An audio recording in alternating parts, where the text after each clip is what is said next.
Le PDG, installé dans son fauteuil, feint le sommeil pour mettre à l'épreuve sa jeune domestique. Mais quand il découvre son geste, il reste figé, sous le choc. Bonjour et bienvenue. Pensez à vous abonner et à nous dire en commentaire d'où vous suivez cette histoire. Le manoir Valcourt dominait la vallée comme un vestige d'un autre siècle. Ses pierres grises, usées par le vent et le temps, semblaient encore retenir les secrets de ceux qui l'avaient bâti. À l'intérieur, le silence régnait avec la même autorité qu'un majordome invisible.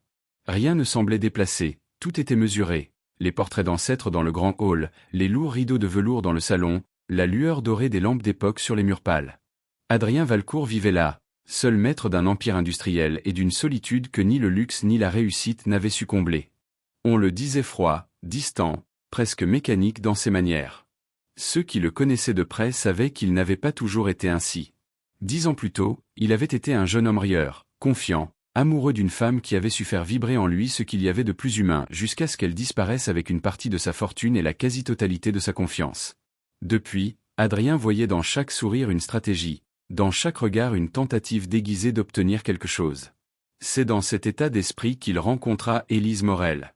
Elle était arrivée par l'intermédiaire d'une agence réputée, recommandée pour sa rigueur et sa discrétion.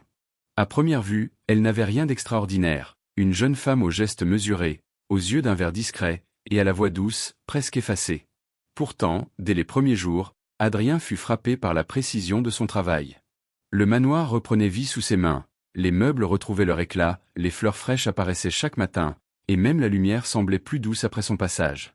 Mais ce qui l'intriguait le plus, c'était sa réserve. Élise ne posait jamais de questions, ne cherchait pas à s'immiscer dans la vie de son employeur. Elle parlait peu, se contentant d'un « bonsoir, monsieur Valcourt » à voix basse, toujours suivi d'un léger sourire, sincère ou étudié. Adrien n'en savait rien. Et c'est précisément ce qu'il détestait, ne pas savoir. Un soir de novembre, tandis qu'il observait la pluie frapper les vitres de son bureau, Adrien sentit ce doute familier remonter en lui. Depuis 3 semaines, Élise travaillait à ses côtés sans commettre la moindre faute. Trop parfait. Trop lisse. Comme si tout avait été calculé. Il se souvenait d'une phrase que lui avait dite son ancien associé, avant la trahison, « Les plus dangereux ne sont pas ceux qui veulent briller, mais ceux qui savent s'effacer. » Alors, il décida de la mettre à l'épreuve. Il planifia son test avec la précision d'un stratège. Le lendemain, il laisserait sur la table basse du salon une somme d'argent importante, négligemment posée à côté de ses clés et de sa montre. Il feindrait de s'endormir dans le fauteuil, un livre à la main. S'il y avait en elle ne serait-ce qu'une once de malhonnêteté, elle ne pourrait résister. Cette idée lui donna presque un sentiment de contrôle, comme s'il reprenait un pouvoir qu'on lui avait jadis volé. Le lendemain, tout se déroula selon son plan. Il entra dans le salon à 19 heures précises. Élise venait de terminer le service du dîner et s'affairait à ranger les assiettes dans la cuisine. Adrien prit soin de poser sur la table un portefeuille entrouvert, d'où dépassaient plusieurs billets, ainsi que sa montre en or, un modèle rare que tout collectionneur aurait remarqué. Il s'installa dans le grand fauteuil de cuir brun, ouvrit un livre et attendit. Quelques minutes plus tard, il entendit ses pas légers dans le couloir. La porte s'ouvrit sans un bruit. « Monsieur Valcourt » demanda-t-elle doucement. « Voulez-vous que je ferme les rideaux » Il ne répondit pas. Il garda les yeux mi-clos, feignant le sommeil. Il sentit plutôt qu'il ne vit la présence d'Élise s'approcher, hésitante, puis silencieuse. Le temps sembla se dilater. Il perçut le froissement de son tablier, le léger cliquetis de la vaisselle qu'elle déposait sur le buffet. Elle s'approcha de la table où il avait disposé son piège. Il imagina sa main se tendre vers le portefeuille.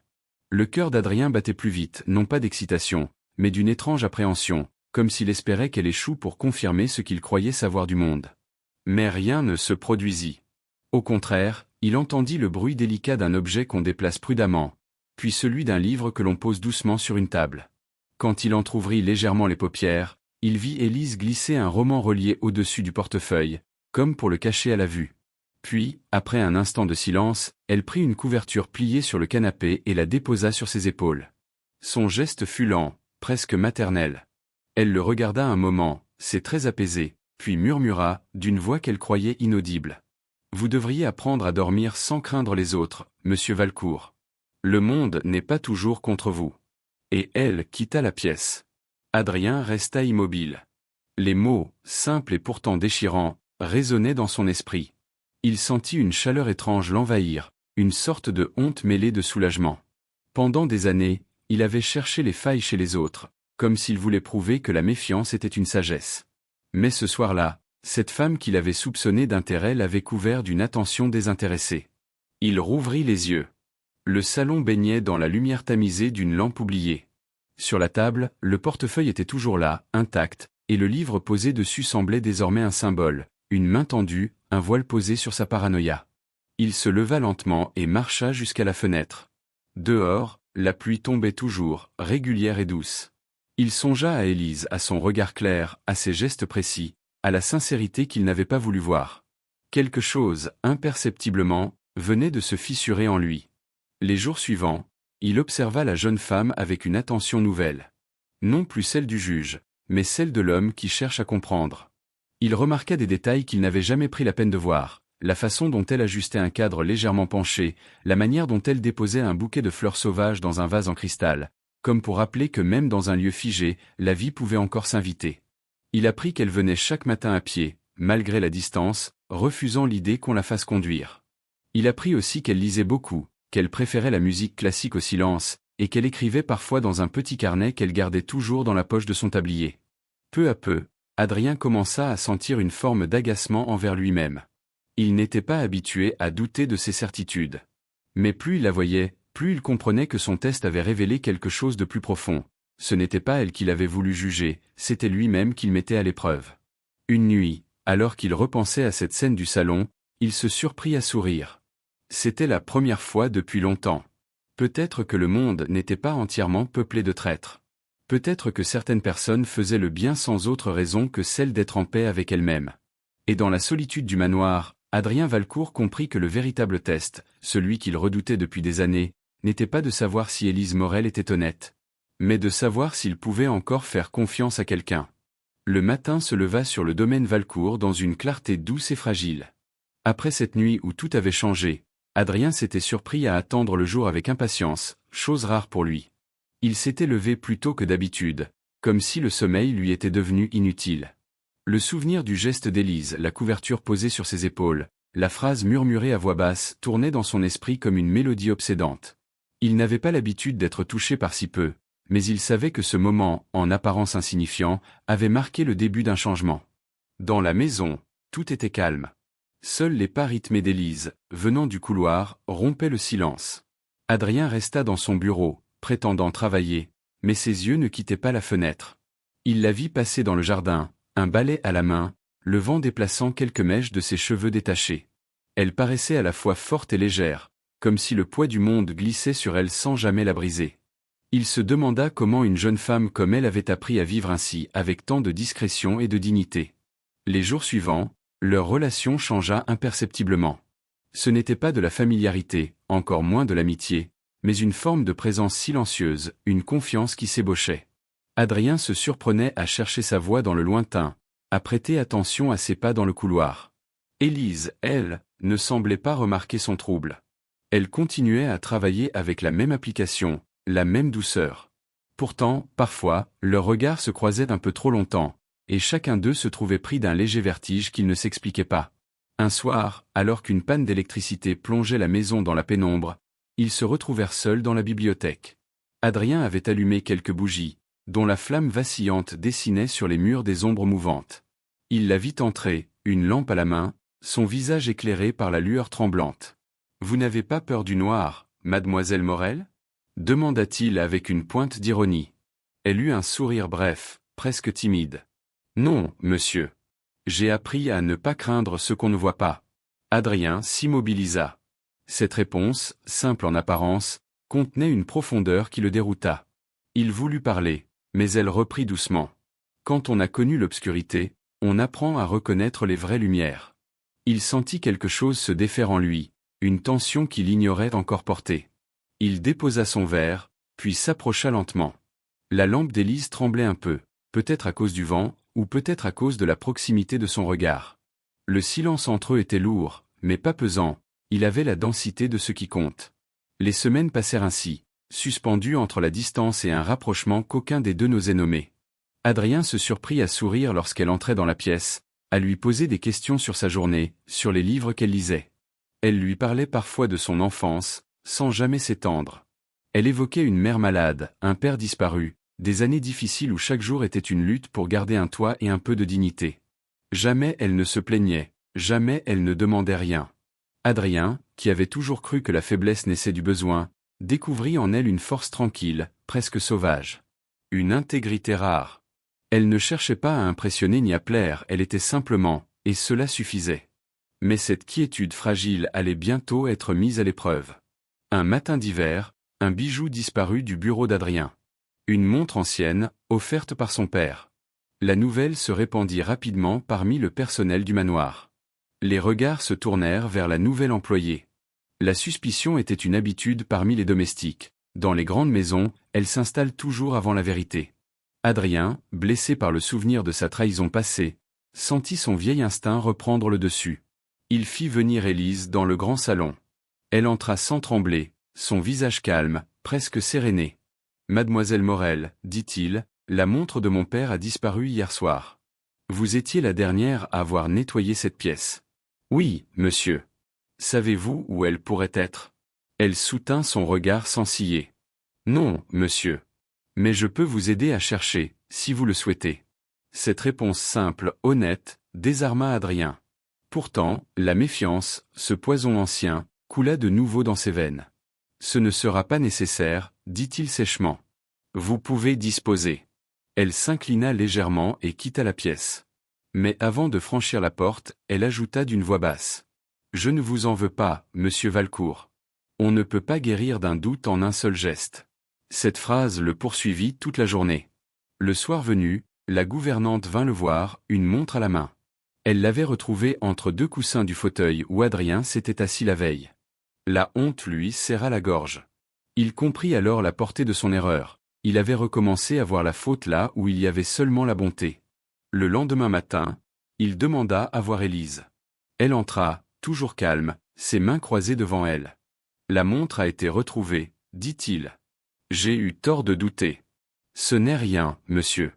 Le doute fait partie de la nature humaine. »« Pas le mien, murmura-t-il. »« Le mien détruit. » Pour la première fois, elle posa sa main sur la table entre eux, à quelques centimètres de la sienne. « Alors laissez-moi vous aider à le guérir. » Ce geste, simple mais sincère, eut sur lui l'effet d'une décharge. Aucune femme ne lui avait jamais parlé ainsi depuis des années. Pas avec cette absence totale d'intention. Élise ne voulait rien de lui, pas son argent, pas son nom. Seulement la paix qu'elle savait offrir. Il se leva, contourna la table et s'arrêta devant elle. Leurs regards se croisèrent, lourds de tout ce qui n'était pas dit. « Vous ne savez pas dans quoi vous vous engagez, » dit-il d'une voix basse. « Peut-être, répondit-elle, mais parfois il faut juste choisir d'être du côté de la lumière. » Il ne trouva rien à répondre. Le silence s'étira entre eux, non plus comme une distance, mais comme un refuge. Les jours reprirent, mais rien ne fut plus pareil. Adrien changea. Il se surprit à rire parfois, à poser des questions qu'il n'aurait jamais osé poser avant. Élise, de son côté, ne changea pas ou plutôt, elle devint encore plus elle-même, présente, discrète, mais lumineuse. Une soirée, alors que la neige commençait à tomber sur les vitres du manoir, Adrien s'approcha d'elle alors qu'elle rangeait la vaisselle. « Vous avez changé quelque chose ici, dit-il doucement. J'essaie juste de garder les choses propres, monsieur. Non, pas la maison. Moi. » Elle releva la tête, surprise, puis esquissa ce sourire qu'il ne voyait que rarement, celui où tout son visage s'illuminait. « Alors, murmura-t-elle, peut-être que le test n'était pas une erreur, finalement. » Il la regarda longuement, comprenant enfin ce qu'elle voulait dire. Ce n'était pas elle qui l'avait mise à l'épreuve ce soir-là, mais lui-même. Et cette fois, pour la première fois depuis des années, il eut le sentiment d'avoir réussi. L'hiver s'était retiré lentement, laissant place à un printemps timide. Le domaine Valcourt reprenait des couleurs, les arbres se couvraient de bourgeons, et la lumière s'invitait dans les couloirs sombres du manoir. Pour Adrien, cette saison avait une signification nouvelle. Depuis cette fameuse nuit de dévoilement et de pardon, il sentait son âme s'éclaircir, comme si la maison elle-même respirait différemment. Élise, toujours discrète, semblait ignorer le changement qu'elle avait provoqué. Pourtant, dans les regards qu'il posait sur elle, il y avait quelque chose de plus doux, de moins craintif. Elle s'en apercevait parfois, sans jamais oser le mentionner. Le temps s'étira ainsi, jusqu'à l'annonce d'un événement particulier, le traditionnel gala de charité des Valcourt, organisé chaque année au profit d'une fondation médicale. Depuis la mort de son père, Adrien n'y avait plus participé, prétextant le manque de temps ou l'indifférence. Mais cette fois, poussé par un élan nouveau et peut-être aussi pour montrer qu'il n'était plus le même homme, il décida de le faire renaître. Le manoir s'anima soudain. Les domestiques allaient et venaient, les décorations s'accumulaient, la cuisine était en ébullition. Adrien supervisait tout, mais souvent, ses yeux cherchaient Élise. Il s'était habitué à sa présence tranquille, à ses remarques justes, à la manière dont elle apaisait les tensions d'un simple mot. Un soir, à la veille du gala, il la trouva seule dans la grande salle, en train d'ajuster un bouquet de pivoine sur la table principale. La lumière du lustre faisait scintiller les cristaux au-dessus d'eux. « Vous travaillez encore » demanda-t-il en s'approchant. « Il faut que tout soit parfait, monsieur Valcourt. »« Tout est déjà parfait, » répondit-il doucement. Elle leva les yeux vers lui, un peu surprise par la chaleur de son ton. Ce n'était pas un compliment, pas vraiment. C'était une vérité dite sans artifice. Le lendemain, le domaine se transforma. Les voitures de luxe se succédaient sur l'allée de gravier. Les invités se pressaient dans le grand hall, éblouis par le retour de la maison Valcourt dans le monde mondain. Les journaux locaux étaient là, les caméras aussi. Adrien, dans son costume sombre, était l'image même du succès retrouvé. Mais derrière son masque de sérénité, son regard cherchait celle qui avait rendu cette soirée possible. Élise, simple et gracieuse dans une robe noire que la gouvernante lui avait prêtée, évoluait dans la foule comme une ombre bienveillante. Elle évitait de se faire remarquer, mais plusieurs invités s'intéressèrent à elle. Il était difficile de ne pas la voir, il y avait dans sa démarche une élégance naturelle, dépourvue de vanité. C'est alors que l'incident se produisit. Parmi les invités, un homme d'affaires influe, Paul Desmarais, connu pour sa langue vipérine, se permit une remarque méprisante. Il avait bu plus qu'il ne fallait et, voyant Adrien parler à Élise, il la désigna du doigt en ricanant. « Alors, Valcourt, on fait dans la charité sentimentale maintenant ? Vous recyclez vos domestiques en demoiselles de compagnie ?» Un silence glacial tomba sur la salle. Adrien se figea. Élise, le visage livide, reste à droite, ses yeux verts brillants d'une fierté contenue. « Monsieur Desmarais, dit-elle avec calme, je ne suis la compagne de personne ici. Seulement celle qui s'assure que votre assiette soit pleine et vos verres remplis. Mais je vous en prie, ne confondez pas service et soumission. » Cette phrase, simple mais ferme, coupa court au rire. Adrien sentit une vague de respect le traverser. Pourtant, il vit dans son regard la blessure, la honte d'être rabaissé publiquement. Il fit un pas en avant, posa une main sur son épaule. « Monsieur Desmarais, dit-il d'une voix froide, vous venez d'insulter la personne la plus digne de cette maison. Vous pouvez quitter les lieux. » L'homme bafouilla quelques excuses maladroites, mais Adrien ne les écouta pas. Le mal était fait. Après la fête, le silence retomba sur le manoir. Les domestiques nettoyaient, les invités étaient partis. Adrien monta à la bibliothèque, où il la trouva, assise près de la fenêtre, le regard perdu sur les jardins endormis. « Je n'aurais pas dû vous exposer ainsi, dit-il. Vous n'y êtes pour rien, monsieur. Les gens comme lui voient le monde à travers leurs préjugés. Moi, j'ai appris à ne pas les craindre. Vous ne devriez pas avoir à les affronter. » Elle tourna la tête vers lui, un sourire fatigué aux lèvres. « J'ai affronté pire, croyez-moi. » Il resta un moment silencieux. Puis, lentement, il lui demanda. « Dites-moi, Élise, pourquoi restez-vous ici? Vous avez le talent, la dignité, l'intelligence. Vous pourriez trouver mieux ailleurs. » Elle baissa les yeux. « Parce qu'ici, je me sens utile. Et peut-être aussi, parce qu'ici, je me sens vu. » Ces mots le frappèrent en plein cœur. Il comprit alors ce que cela signifiait. Elle n'était pas restée pour le travail, mais pour ce qu'ils étaient en train de construire, lentement, maladroitement, entre la peur et la tendresse. Les semaines suivantes consolidèrent cette nouvelle complicité.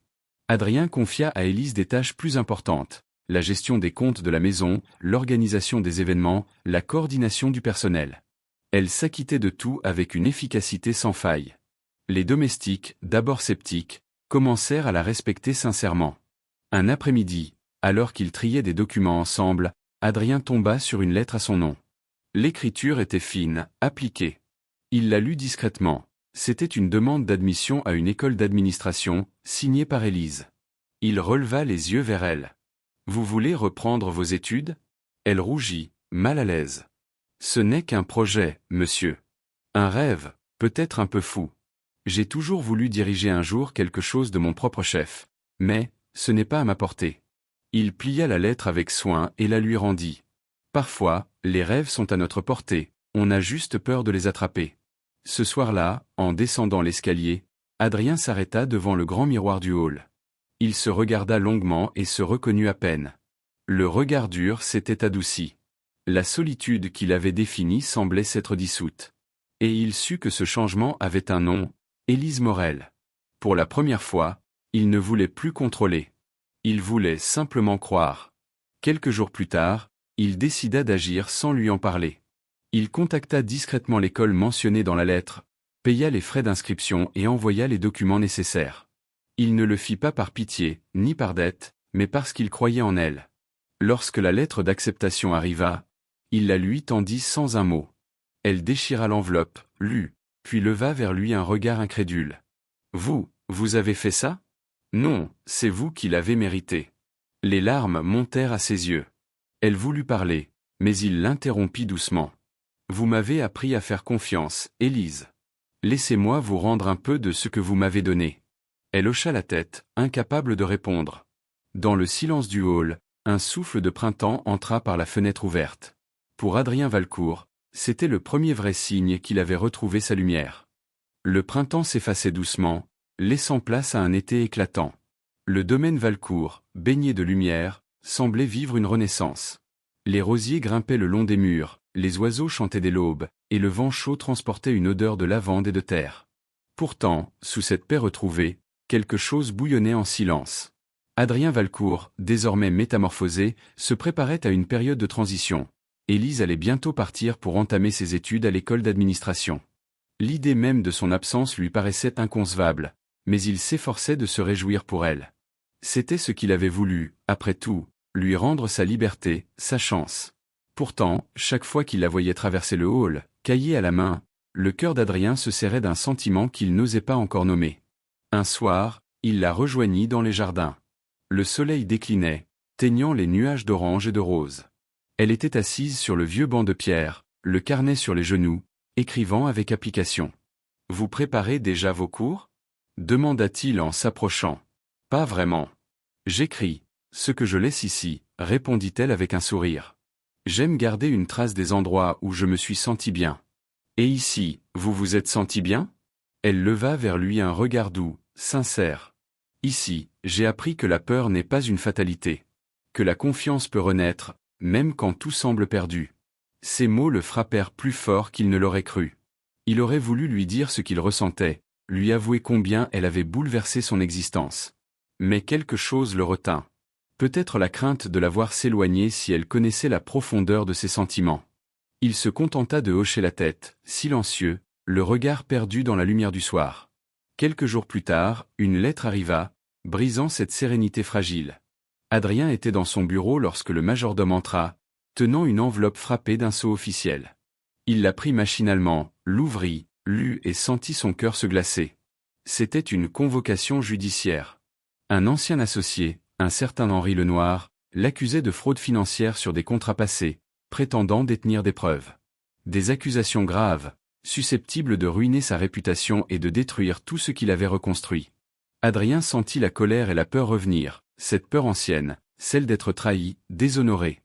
Mais surtout, il sentit une angoisse plus profonde, que cette épreuve détruise aussi la fragile confiance qu'il avait regagnée auprès d'Élise. Le lendemain, les journaux s'en emparèrent. Les gros titres parlaient de « soupçons », de « scandale », de « chute possible d'un héritier ». Les visages se détournaient déjà dans la rue. Certains amis de longue date cessèrent d'appeler. Mais Élise, elle, resta. Lorsqu'il entra dans le salon ce soir-là, elle était déjà là, tenant le journal froissé entre ses mains. Elle se leva, le regard grave. « Dites-moi que ce n'est pas vrai. »« Ce sont des mensonges, » dit-il d'une voix basse. « Lenoir essaie de me détruire parce que je l'ai évincé du conseil après ses propres détournements. Alors, prouvez-le. Je vais le faire. Mais le plus difficile, ce n'est pas de convaincre la justice. C'est de supporter le doute des autres. » Elle s'approcha de lui, posa le journal sur la table, puis murmura. « Vous n'avez plus besoin de le supporter seul, Adrien. C'était la première fois qu'elle prononçait son prénom. Le son en résonna étrangement dans la pièce, comme un serment. Il ferma les yeux un instant, profondément ému. Les jours suivants furent marqués par la tension. Les avocats se succédaient, les documents s'empilaient, les appels se multipliaient. Adrien travaillait sans relâche, mais la fatigue commençait à l'épuiser. C'est alors qu'Élise prit les choses en main, discrètement, méthodiquement. Elle fouilla les archives, recoupa les dates, retrouva des contrats oubliés dans un vieux coffre. Elle passa des heures à trier les dossiers qu'il avait négligés depuis des années. Un soir, alors que la maison dormait, elle découvrit une incohérence, une signature falsifiée, un document daté du jour où Adrien se trouvait à l'étranger. Une preuve irréfutable que Lenoir mentait. Le lendemain matin, elle entra dans le bureau, les yeux brillants d'excitation. « Regardez. J'ai trouvé ça. » Elle posa le dossier sur la table. Adrien lut, relut, et sentit une vague de soulagement l'envahir. « Vous venez de me sauver. » »« Non. J'ai simplement cherché la vérité. » Leur regard se croisa longuement. Entre eux, il n'y avait plus de masque, plus de barrière. Juste la gratitude, profonde, sincère, et cette émotion qu'il n'osait toujours pas nommer. Le procès fut rapide. Les preuves apportées par Élise firent s'effondrer l'accusation. Lenoir, acculé, tenta encore de nier, mais la vérité triompha. Adrien Valcourt fut officiellement blanchi. Les journaux, quelques jours plus tard, titrèrent « L'affaire Valcourt, la justice rend hommage à un homme intègre ». Mais pour Adrien, ce n'était pas la victoire judiciaire qui comptait. C'était autre chose. Le regard d'Élise, ce jour-là, dans la salle d'audience. Il s'en souviendrait toute sa vie, la fierté silencieuse, la tendresse qu'elle ne cachait plus. Quand tout fut terminé, il la retrouva dans les jardins. Le ciel d'été, vaste et clair, semblait célébrer avec eux. « Vous partez demain, n'est-ce pas ? » ?»« Oui. Le train est à 8 heures. »« Et vous reviendrez ?» Elle sourit, sans répondre. Le silence dura quelques secondes, habité d'une tension douce, presque douloureuse. « Adrien, dit-elle enfin, je ne sais pas où la vie me mènera. Mais je sais une chose, je ne vous oublierai pas. Vous avez changé ma manière de voir les gens. De croire en ce qu'ils peuvent redevenir. » Il s'approcha, posa sa main sur la sienne. « Vous m'avez appris à croire, Élise. Pas seulement en moi. En tout. » Un souffle de vent fit frissonner les feuilles autour d'eux. Elle serra sa main, puis la retira lentement. « Si je reste, je ne grandirai pas. Et si je pars, c'est parce que vous m'avez donné le courage de le faire. » Il acquiesça, incapable de parler. Elle s'éloigna, son carnet sous le bras, marchant vers la maison. Et lui resta là, seul, à regarder la silhouette qui disparaissait derrière la haie de rosiers. Le lendemain matin, il se leva tôt. La maison était silencieuse. Il descendit dans le hall et trouva, posé sur la table, le carnet d'Élise. À l'intérieur, une page arrachée, soigneusement pliée. Il la déplia. « On m'avait dit que certaines blessures ne guérissaient jamais. Je crois qu'ils avaient tort. Parfois, elles se referment grâce à une autre âme blessée, qui comprend sans juger. Merci de m'avoir vu, Adrien. Merci de m'avoir laissé vous voir aussi. » Il referma le carnet, les yeux humides. Puis il sourit. Un sourire calme, sincère. Dans le jardin, la lumière montait lentement, et le manoir semblait respirer plus librement. L'histoire d'Adrien Valcourt et d'Élise Morel n'était peut-être pas une fin, mais le commencement de deux renaissances. Et pour la première fois depuis des années, Adrien sentit qu'il pouvait marcher vers l'avenir sans crainte, porté par la seule certitude qui compte, celle d'avoir enfin appris à aimer sans se défendre.